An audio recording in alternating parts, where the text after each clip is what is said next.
Oi, gente! Vamos falar agora sobre hanseníase.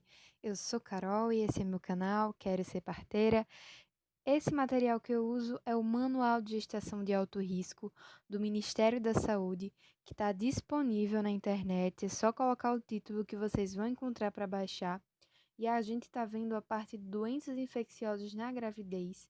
Então já tem outros vídeos sobre essas doenças aqui no canal. E a gente está continuando aqui na parte de hanseníase, a hanseníase na gravidez. E aí, como todos sabem, a hanseníase é uma doença infecciosa, é crônica e acomete principalmente a pele e nervos periféricos. Tem um alto potencial incapacitante e está relacionado com a penetração do Mycobacterium leprae na célula nervosa e tem um alto poder imunogênico. Aspectos etiopatogênico, transmissão e influência na gestação. Então, esse micobactério, ele é um bacilo alcoácido resistente, é gram-positivo, tem forma de bastonete e não cresce em meio de cultura artificiais. Ele só cresce no homem. O homem é considerado a única fonte de infecção da hanseníase. E a transmissão vai se dar por meio de uma pessoa doente com a forma multibacilar infectante da doença que não está fazendo tratamento. Então, só é possível pegar a hanseníase através de outra pessoa doente. A principal via de eliminação do bacilo pelo doente e a mais provável via de entrada pela pessoa que vai adquirir são as vias aéreas superiores, a mucosa nasal e a orofaringe. A hanseníase não é de transmissão hereditária congênita e também não há evidências de transmissão nas relações sexuais. Então, normalmente, quem adquire hanseníase são as pessoas que convivem com uma pessoa que tem e não sabe e não está em tratamento. E aí, o período de incubação da doença é longo, em média de 2 a 5 anos, e estima-se que 90% da população tem a defesa natural contra o Mycobacterium leprae e sabe-se que a susceptibilidade dele tem influência genética. A susceptibilidade a ele, né, ao Mycobacterium, tem a influência genética. Então, vamos ver agora em relação à hanseníase na gravidez, tá? Aqui, hanseníase na gravidez. A gravidez é considerada fator de risco para o aparecimento da hanseníase em gestantes já infectadas, para o agravamento dos processos reacionais em gestantes em tratamento ou ainda o recrudescimento de sinais e sintomas em mulheres já submetidas ao tratamento. E aí as alterações hormonais durante a gravidez inibem a imunidade celular e com isso as reações rancênicas mediadas por esse tipo de imunidade, que é a reação tipo 1, ao passo que podem piorar casos de reação tipo 2, certo? A reversão da imunodepressão fisiológica no pós-parto torna o último trimestre da gravidez e o puerpério críticos para a observação dos fenômenos acima.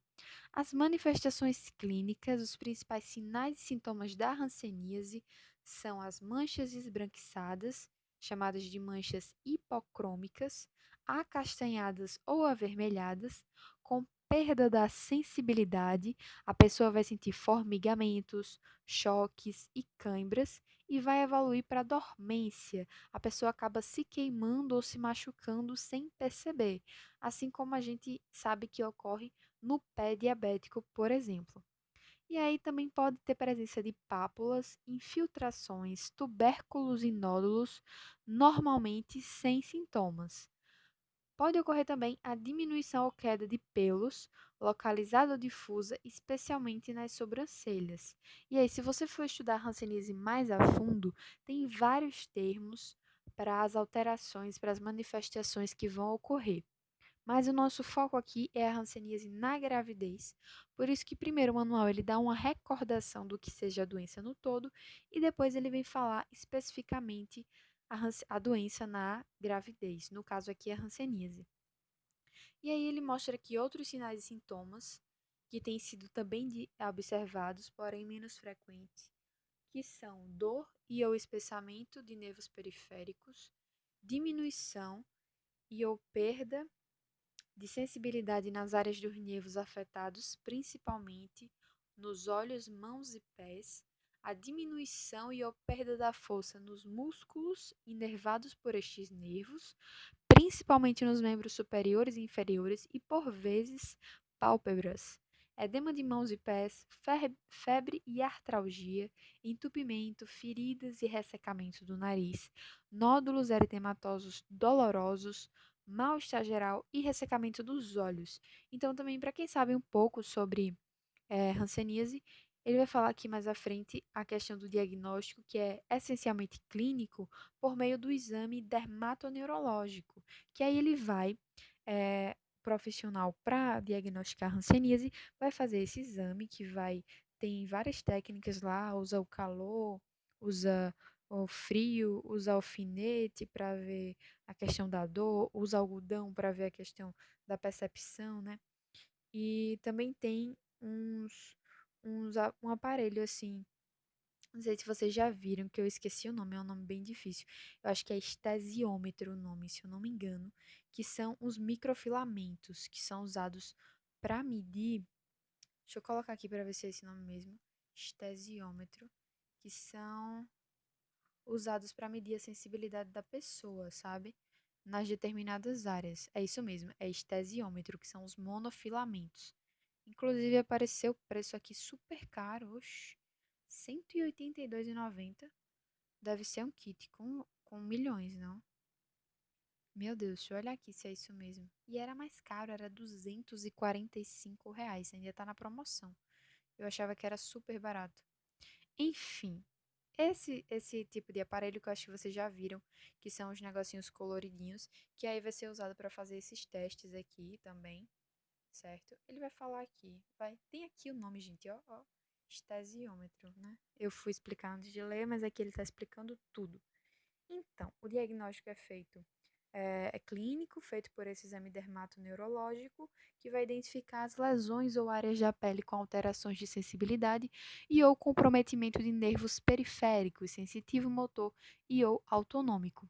E esse exame ele consiste na identificação de lesões de pele por meio também o dermatológico no caso, né? Ele vai fazer a inspeção de toda a superfície corporal da gestante para realizar a pesquisa da sensibilidade térmica, dolorosa e tátil também, se tiver alguma lesão ou área suspeita. Se você encontrar alguma mancha diferente, alguma área suspeita, você vai fazer os testes de sensibilidade térmica, dolorosa e tátil, certo? E aí, no exame neurológico, a anamnese dirigida deve investigar queixas parestésicas, se a pessoa refere que perdeu a sensibilidade ou não sentiu dor, se queimou e não sentiu dor e tal.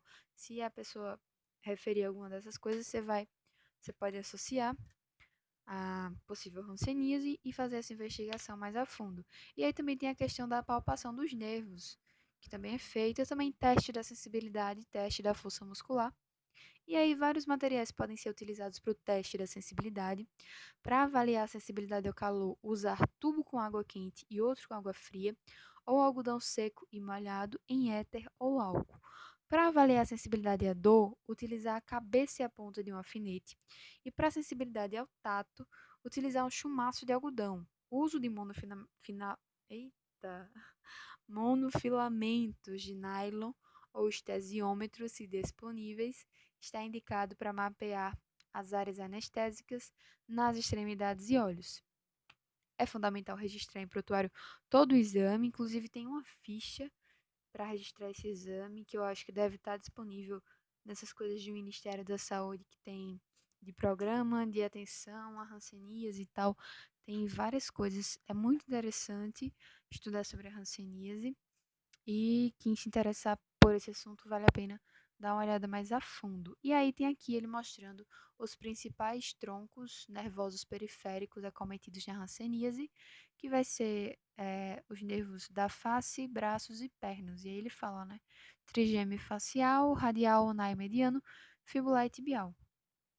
E aqui ele mostra os pontos para você fazer, né, os testes, tanto na mão quanto nos pés, certo? E aí a avaliação do grau de incapacidade da pessoa cometida por hanseníase deve ser realizada obrigatoriamente no momento do diagnóstico e na alta, e também a cada 6 meses no tratamento da forma multibacilar.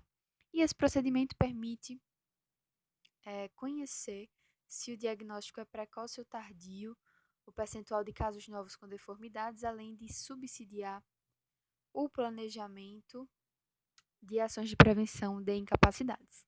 E aí, o diagnóstico diferencial contra as doenças dermatológicas ou neurológicas que apresentam sinais e sintomas semelhantes deve ser sempre considerado, especialmente quando houver dúvida em relação aos ditos sinais cardinais da hanseníase, como a alteração da sensibilidade superficial cutânea e o espessamento de nervo.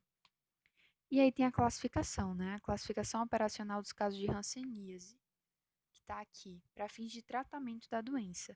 São classificados em hanseníase paucibacilar, que tem uma baixa carga de bacilos e não contagiosa, com manifestação clínica de até 5 lesões cutâneas. A hanseníase multibacilar, ela tem uma alta carga de bacilos e, portanto, é contagiosa, com manifestação clínica de mais de 5 lesões e até comprometimento sistêmico. A baciloscopia positiva classifica o caso como multibacilar, independentemente do número de lesões, e o resultado negativo da baciloscopia não exclui o diagnóstico de hanseníase. Em relação ao tratamento, é feita a poliquimioterapia PQT da OMS, que é bastante eficaz para o tratamento da hanseníase e que a unidade básica de saúde ela deve sim realizar esse tratamento como parte da sua rotina, já que existe todo um esquema terapêutico padronizado que é só você colocar em prática e seguir como está lá. Então, não é difícil fazer esse tratamento para hanseníase. Às vezes as pessoas que trabalham em unidades básicas de saúde ficam bem preocupadas. Ah, eu tenho um paciente rancênico, eu tenho um com tuberculose, e agora? O que é que vai ser de mim? E não é bem assim que funciona, merecem cuidado e atenção maior sim, porque tem remédios que são supervisionados, então, e tem que seguir direitinho, né? Tem que fazer a busca, tem que sensibilizar esses pacientes, como todos os outros, né, gente? Diabetes, hipertensão, enfim, gestantes e tudo mais. E aí tem os cuidados que ele vai trazer do tratamento da hanseníase na gestação. E ele fala que os medicamentos específicos do tratamento da hanseníase estão na categoria C de risco para a gestação. As normas do Programa Nacional de Controle da Hanseníase preconizam o tratamento e a amamentação por entender que os benefícios superam os riscos. Entretanto, recomenda-se muita atenção na observação dos efeitos adversos para a mãe e para o concepto, bem como possíveis exceções para casos de gravidez de risco em uso de outras medicações em casos paucibacilares ou casos multibacilares devem ser tratados sempre. E aí o tratamento da hanseníase é ambulatorial, utiliza os seguintes esquemas terapêuticos, que vai estar aqui nesse quadro. As drogas utilizadas são rifampicina, dapsona no adulto, na forma paucibacilar, são 6 cartelas, certo? Então vai ser uma dose mensal de rifampicina, com administração supervisionada, uma dose mensal de dapsona supervisionada e uma dose diária auto-administrada. E aí tem a alta por cura ao final de 6 doses em 6 ou 9 meses. No caso do tratamento multibacilar, são 12 cartelas, é o dobro. E aí você vai ter também uma dose mensal de rifampicina com administração supervisionada, uma dose mensal supervisionada e uma diária de dapsona auto-administrada. A diária, né, auto-administrada, que é dapsona, e a mensal supervisionada.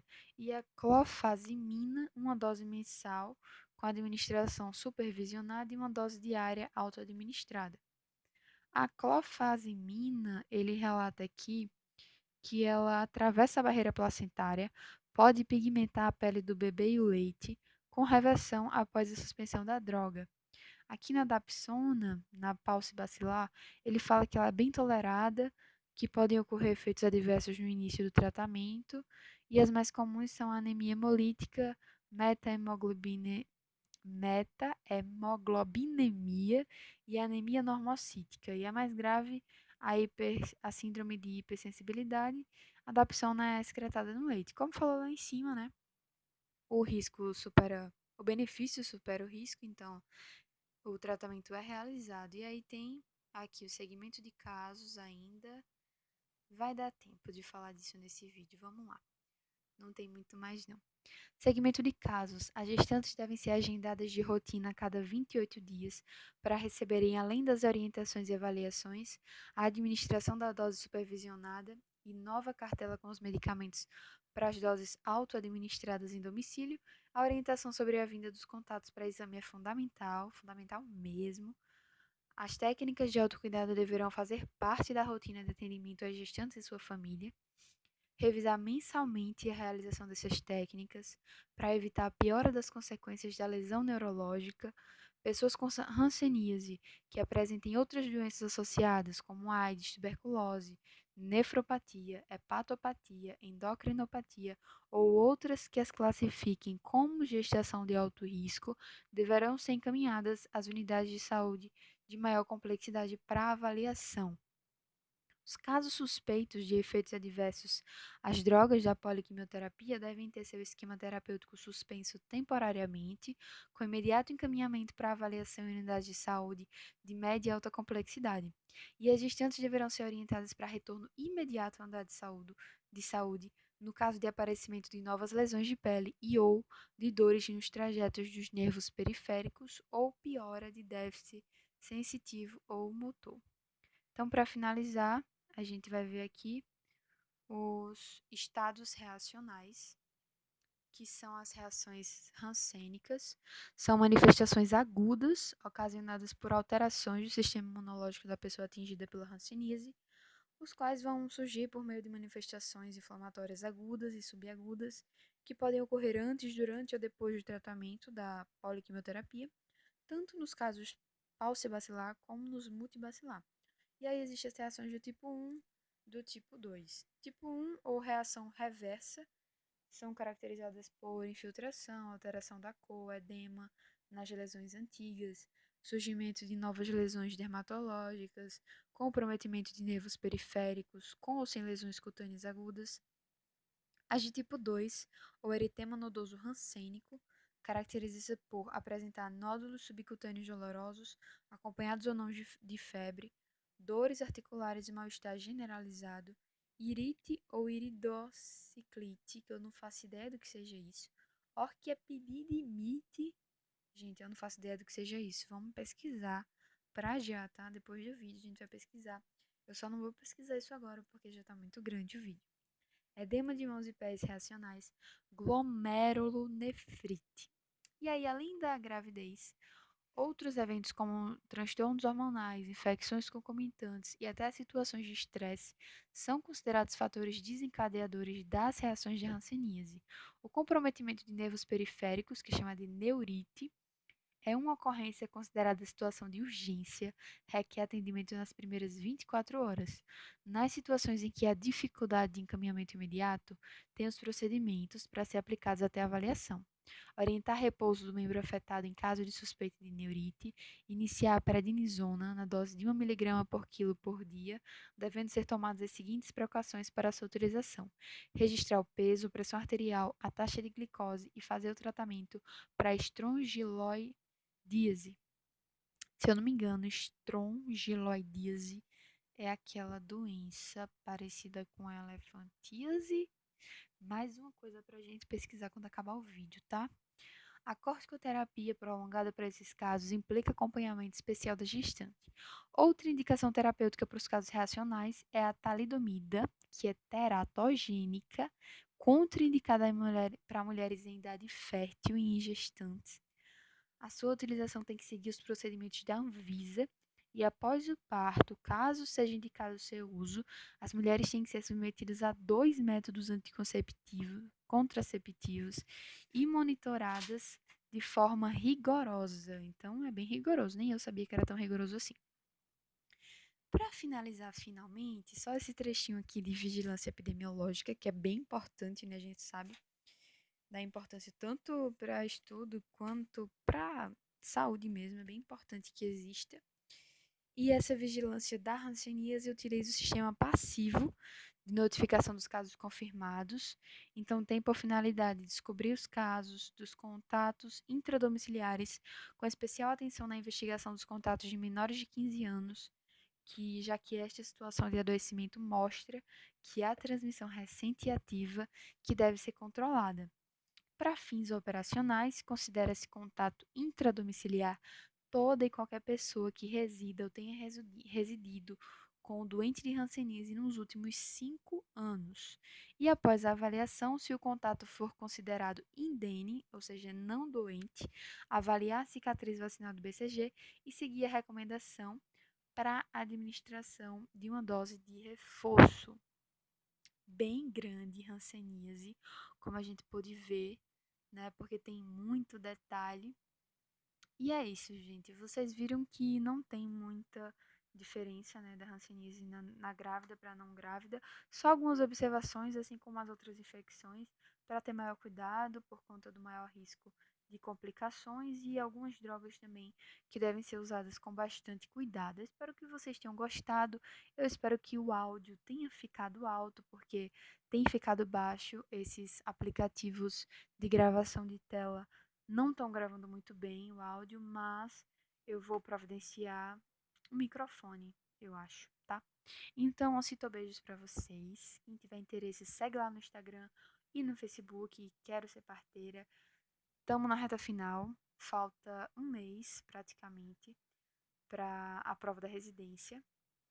E é isso, gente. A gente vai conseguir. Vamos lá. Vamos em frente. Até a próxima.